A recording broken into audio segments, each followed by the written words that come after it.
Finally 1 साल बाद हम लोगों को फिर से बुलावा आ चुका था माता श्री वैष्णो देवी जी का।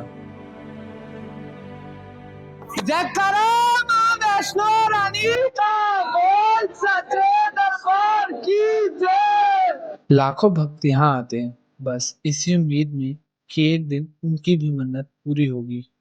नहीं, अभी थकान तो बहुत ज्यादा हो रही है। वैष्णो देवी जी की ये यात्रा भारत की सभी धार्मिक यात्राओं से काफी ज्यादा डिफरेंट है, क्योंकि यहाँ हर साल लगभग 1 करोड़ से ज्यादा लोग माता के दर्शन के लिए इस 14 किलोमीटर के कठिन यात्रा पे आते हैं।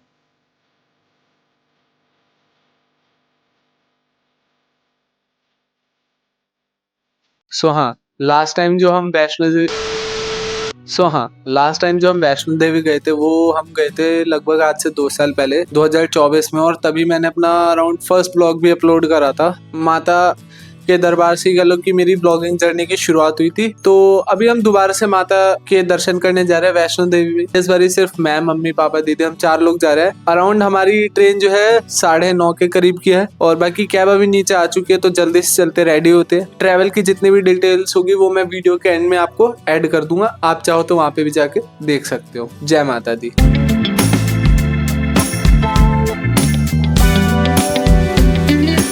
जयकारा शेरावाली का, बोल सच्चे दरबार की जय। अब क्या कहोगे, टिकट लगाते टाइम तो बोला था, कहाँ क्या बोले थे? भाई मेरे को इतना बोला था इन्होंने, ठंड में टिकट करवा दी, अच्छा, बर्फ पड़ेगी, गलत करवा दी, पूछ लिया होता। और अब सबसे ज्यादा एक्साइटेड यही है, देख ले। बोलिए अब मैया का बुलावा आया तो एक्साइटमेंट तो होनी। तो भाई फाइनली अभी हम लोग स्टेशन पे तो पहुंच चुके हैं, एंड अभी अराउंड हमारी ट्रेन आधे घंटे करीब कुछ लेट है। बाकी इस बार मेरे को सबसे सेटिस्फाइंग जो चीज लग रही है वो ये है कि जो मेरा आपने लास्ट व्लॉग देखा होगा डे इन माय लाइफ का, तो उसमें जो था हम जनरली रोज जनरल के डब्बे में सफर करते थे, बट इस बार हमारी जो अभी की टिकट है वो पूरी कंफर्म है भाई, स्लीपर सीट है। तो ये सबसे ज्यादा बेस्ट चीज है यार। बाकी यार वो कहते हैं कि माता का जब बुलावा आता है आपका तभी आपका सफर बन पाता है, वरना प्लानिंग तो हमने लास्ट ईयर भी करी थी, बट इस साल हमारा सबसे अच्छी बात यह है कि अभी गुप्त नवरात्र भी चल रहा है। आई थिंक 19 तारीख से चालू है, तो गुप्त नवरात्रों में वैष्णो देवी जा रहे हैं, तो ये सबसे ज्यादा बेस्ट चीज है अपनी।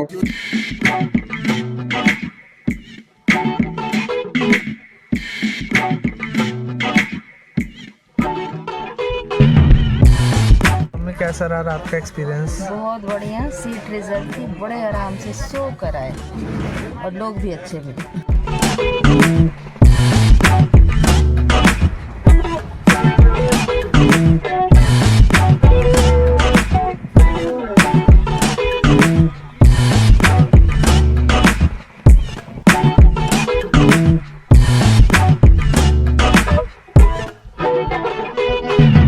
सो फाइनली अभी हम लोग अपने होटल पे पहुंच चुके हैं। लास्ट टाइम जब हम वैष्णो देवी आए थे तो हम कटरा के रेलवे स्टेशन से उतरे थे, बट इस बारी हम लोग जम्मू तवी उतरे थे, एंड देन उधर से बस करके यहाँ पे कटरा की मेन मार्केट में आए हैं। एक बारी मैं आपको पूरा रूट समझा दे रहा हूँ। अपना सबसे पहले बेस कैंप जो रहने वाला है वो होगा कटरा की ये मेन मार्केट होगी। यहाँ से हमारा पहला स्टॉप होगा वो होगा बाणगंगा। बाणगंगा के बाद उधर से हमें जाना है अर्धकुंवारी, क्योंकि अर्धकुंवारी पे जाके ऐसा माना जाता है कि आपकी आधी यात्रा कंप्लीट हो चुकी है। एंड देन फिर उधर से भवन, क्योंकि उधर जाने के बाद आपकी यात्रा कंप्लीट मानी जाती है। एंड भवन के बाद लास्ट में हम जाएंगे यहाँ से भैरव बाबा के दर्शन करने। के मंदिर के अंदर जहाँ पे माता के मेन पिंडियों के दर्शन करते हैं ना, वहाँ पे कोई पैसा, प्रसाद, नारियल नहीं चढ़ता है। ठीक है, ओनली फॉर माता का वस्त्र। अच्छा, चुन्नी, चोला, छत्र। अच्छा, और इसी बहाने थोड़ा रुकने का मौका मिल जाता है दर्शन करने का, और चुन्नी लोग करके लिए वापस लेते हैं, माता के साथ टच करके मिल जाती है, शुभ रहती है। फिर उस चुन्नी को आप अपने घर में रखो, जहाँ कहीं माता की पूजा करते हो वहाँ रख दो। हाँ। उसमें पूरी माता का साया जो घर में पड़ा रहता है। हाँ। हर चीज की बरकत होती है। अच्छा,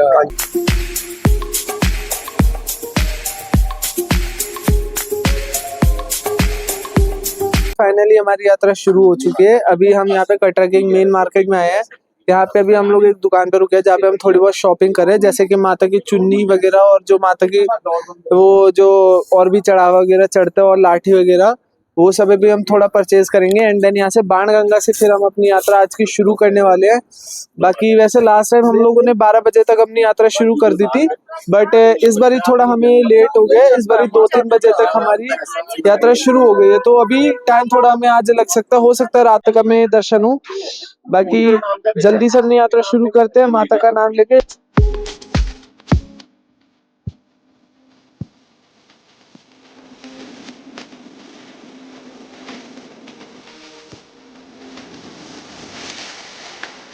तो जय माता दी गाइस, फाइनली अभी हम लोग की यात्रा शुरू हो चुकी है। हम लोगों ने अपनी लाठी वगैरह सब कैरी कर लिया। अभी हम यहाँ पे आ चुके हैं फ्रिस्किंग पॉइंट पे। अभी बेसिकली यहाँ पे हमारा क्या लुक की काइंड ऑफ चेकिंग या चेक इन जो कहते हैं चेक वो होगा एंड देन यहाँ से हमारी फिर यात्रा शुरू होगी। तो सबसे पहले हम यहाँ से अपना चेक इन करा लेते हैं एंड देन उसका अच्छा हमारी यहाँ पे यात्रा शुरू होने वाली है। तो बाकी अब देखते हैं भाई कितनी कठिन यात्रा रहने वाली है। सबसे पहले तो यहाँ से आएंगे बाणगंगा एंड देन फिर आगे का हम अपना यात्रा कंटिन्यू करेंगे।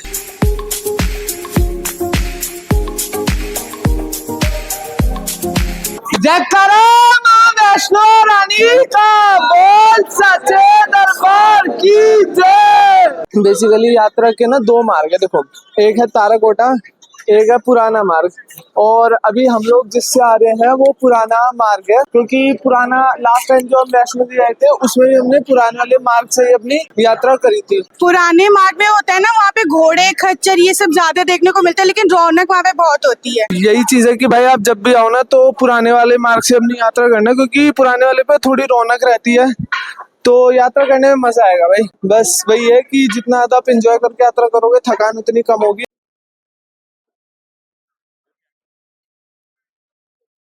तो गाइस फाइनली अभी हम यहाँ पर है गुलशन कुमार जी के लंगर पे। अगर मान लो आपको यात्रा करने से पहले एनर्जी, तो आप यहाँ पर आके लंगर खा सकते हो। बेसिकली ये पूरा फ्री रहता है गुलशन कुमार जी की तरफ से। जितने भी भक्त यहाँ पर आते हैं सबके लिए लंगर रहता है। तो आप जैसे अपनी यात्रा शुरू करोगे तो वहां से आपको नीचे आते टाइम लंगर के रास्ते का ऐसा बोर्ड आपको दिख जाएगा, वहां पर आप अपने यहाँ पे आके लंगर आराम से अपना खा सकते हो।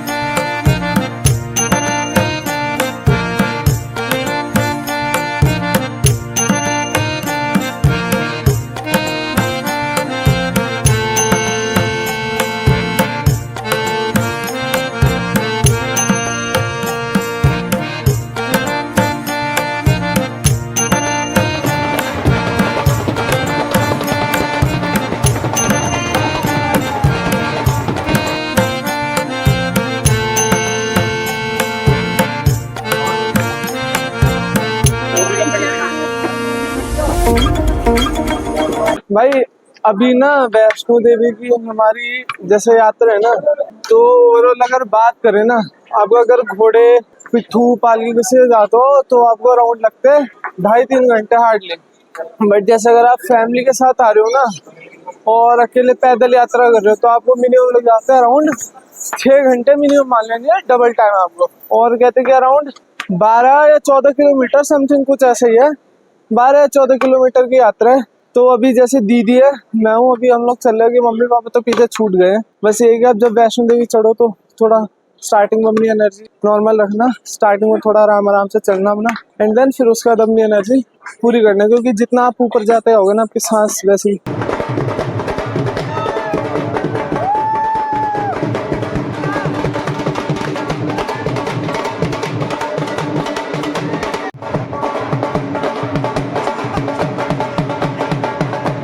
माता रानी का चरण पादुका मंदिर, जिसके बारे में ऐसा कहा जाता है कि यहाँ पे आज भी माता रानी के चरणों के चिन्ह हैं और यहाँ पे आपको माता श्री वैष्णो देवी जी के साथ साथ उनके बाकी 9 स्वरूपों के भी दर्शन होते हैं।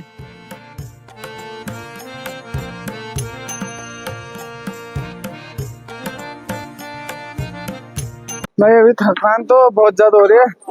मैं भी सच बता रहा हूँ, वैष्णो देवी पे आप जैसे जाओगे ना तो आपको रास्ते भर में ऐसे जोश पूरा आई है। थकान हो रही है लेकिन जोश खत्म नहीं है, जोश पूरा आई है। सब लोग नाचे लेकिन बस मम्मी ने डांस नहीं करा। मम्मी ने बहुत कम करा है। सबसे ज्यादा डांस पापा ने करा है, पापा ने और मैंने। मम्मी ने डांस नहीं करा। मम्मी आप भी डांस करा करो थोड़ा, आपको डांस करने की नीड है।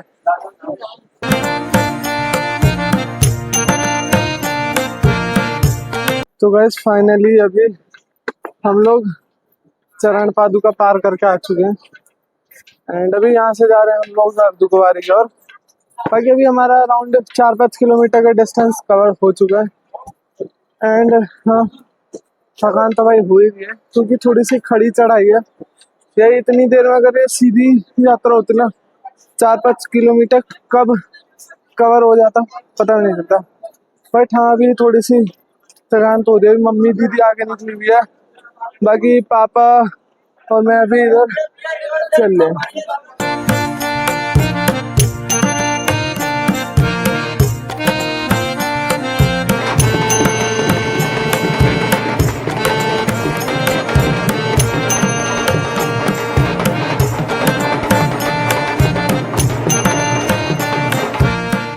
वैष्णो देवी के इस ट्रिप की सबसे खास बात कि जैसे जैसे शाम ढलते जाती है वैसे वैसे ही आपको कटरा शहर के खूबसूरत नज़ारे देखने को मिलते रहते हैं, जिनका आप ट्रिप के पूरे दौरान आनंद उठा सकते हैं।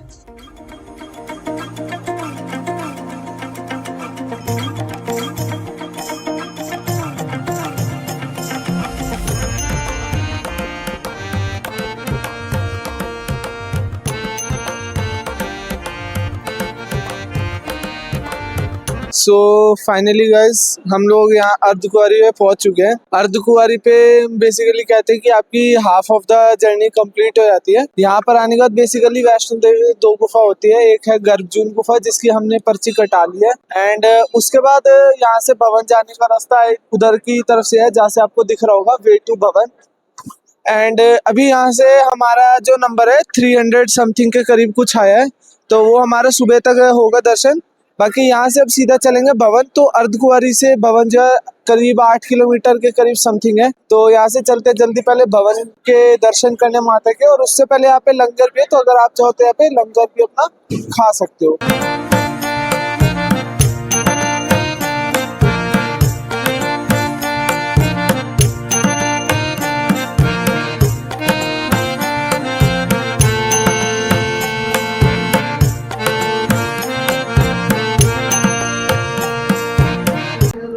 अर्धकुंवारी से हम लोग आगे निकल चुके हैं, ठीक है। तो बाकी अभी यार रात में ना आप लोग जब भी आओ दर्शन करने तो कुछ इस हिसाब से करना कि आप लोग 3 या हार्डली 4 तक अपनी चढ़ाई चालू कर दो, ताकि आप रात के टाइम पे जब भवन वाले रास्ते पे रहते हो ना तो वहाँ पे भीड़ कम होती है, तो रात को आपको माता के दर्शन बहुत अच्छे से होंगे। लास्ट टाइम हमने ऐसे ही करा था, माता के दर्शन बहुत अच्छे से हुए थे। और इस बार ये भी रात के टाइम पे ना रास्ते पे भीड़ बहुत ही ज़्यादा कह लो कि कम है, तो इसलिए जब भी आप करो ट्राई ये करना कि दोपहर तक 3-4 के बीच में अपनी यात्रा शुरू कर लेना, ताकि आपको रात को भीड़ कम मिले, इससे आपको चलने में भी आसानी होगी। क्योंकि घोड़े पिट्ठू वाले भी आगे भवन के रास्ते पे मिलते नहीं है, एंड रात को भीड़ भी कम रहती है, दर्शन अच्छे से होंगे माता के। बाकी एक बार भाई मैं एक व्यू दिखा रहा हूँ, ध्यान से देखना, बहुत ही सॉलिड व्यू है, बहुत ही तगड़ा व्यू है।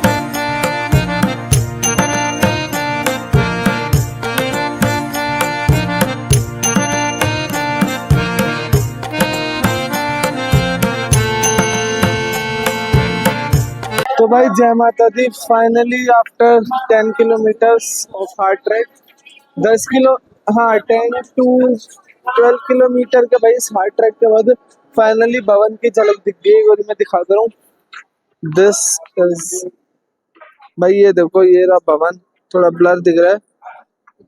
अब यहाँ से लगभग मान लो 1 किलोमीटर है। तो भाई जल्दी चलते हैं भवन पे, क्योंकि अब भाई वैसे सारी थकान हो रही थी, बट भवन को दिखते ही सारी थकान दूर हो गई। तो सारे मिलकर बोलो जय माता दी।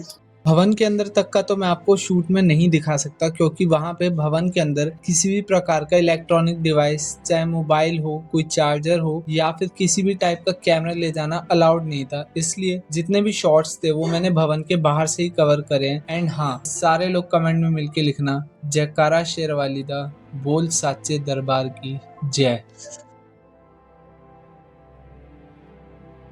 आपको भैरवनाथ की चढ़ाई करना कंपलसरी माना जाता है, अदरवाइज आपकी यात्रा कंप्लीट नहीं मानी जाती।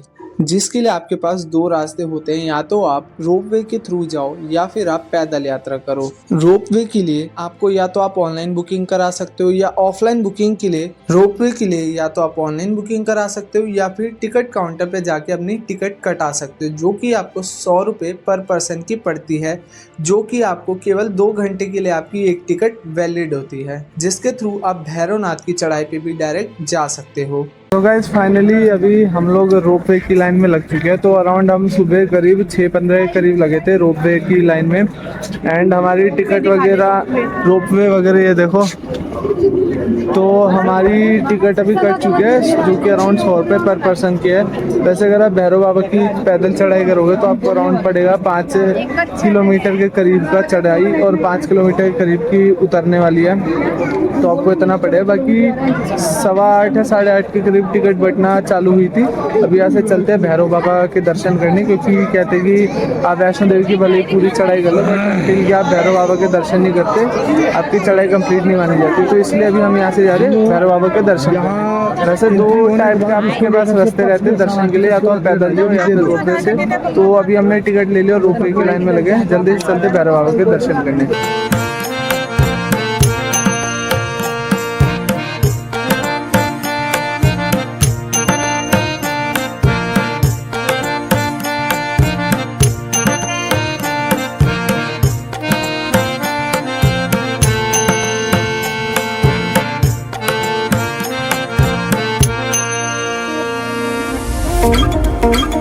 सो गाइस वैसे तो मैंने अपना व्लॉग एंड कर दिया था बहुत पहले ही, बट भाई अभी जो है स्टेशन पे काफी ज्यादा भारी बर्फबारी हुई है। भाई आज अभी कह लो कि वैष्णो देवी का मौसम अचानक से बहुत चेंज हुआ, तो यहाँ पे अचानक से बर्फबारी होने लगी है। एंड सीरियसली गाइस यहाँ पे भाई पूरी ऐसे सफेद सफेद सी बर्फ पड़ रही है। तो मैं आपको एक बार सीन दिखाता हूँ, बहुत ही ज्यादा कह लो कि इतना सुंदर, कह लो इतना ब्यूटीफुल सीन है ना वो, भाई मैं एक्सप्लेन नहीं कर सकते, इतने मजे आ रहे हैं। मौसम एकदम ही बहुत बढ़िया हुआ है भाई। सीरियसली यार यहाँ पे देखो भाई, पूरी जो सड़क है ना वो वाइट सी हो रही है। मतलब रुको मैं तुम्हें एक चीज दिखाता हूँ।